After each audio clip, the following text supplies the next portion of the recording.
الحمد لله وحده والصلاة والسلام على من لا نبی بعدہ وبعد۔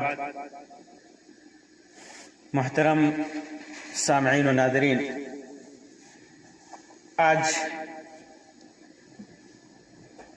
کی اس مجلس میں آپ کے سامنے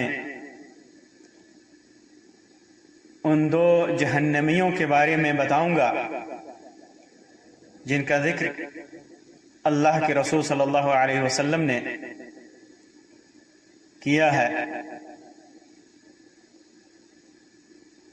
وہ روایت صحیح مسلم کی ہے،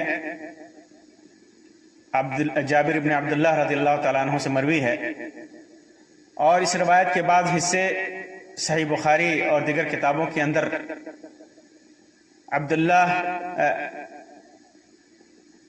ابو ہریرہ رضی اللہ تعالیٰ عنہ اور بعض دیگر صحابہ کرام سے مروی ہے۔ وہ حدیث اس طرح ہے، وہ روایت کہ اللہ کے رسول صلی اللہ علیہ وسلم کے زمانے مبارک میں ایک دن بہت سخت گرمی پڑ رہی تھی۔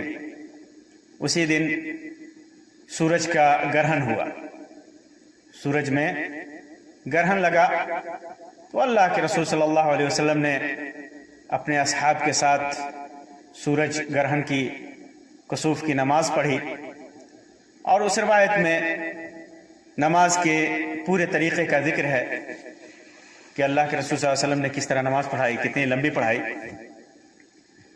اس کے بعد نماز کے بعد آپ صلی اللہ علیہ وسلم نے فرمایا، اِنَّهُ عُرِضَ عَلَيَّ كُلُّ شَيْءٍ تُولَجُونَهُ، یا بعض روایتوں میں ہے مَا مِن شَيْءٍ تُوعَدُونَهُ إِلَّا وَقَدْ رَأَيْتُهُ فِي صَلَاتِهِ هَذِهِ، کہ جس چیز کا بھی تم سے وعدہ کیا گیا ہے کہ اس کے اندر ان جگہوں پر، ان مقامات پر تمہیں جانا ہے، ان جگہوں میں تمہیں جانا ہے جس کا وعدہ کیا گیا ہے، یعنی جہنم، جنت، قبر، حشر وغیرہ، ان ساری چیزوں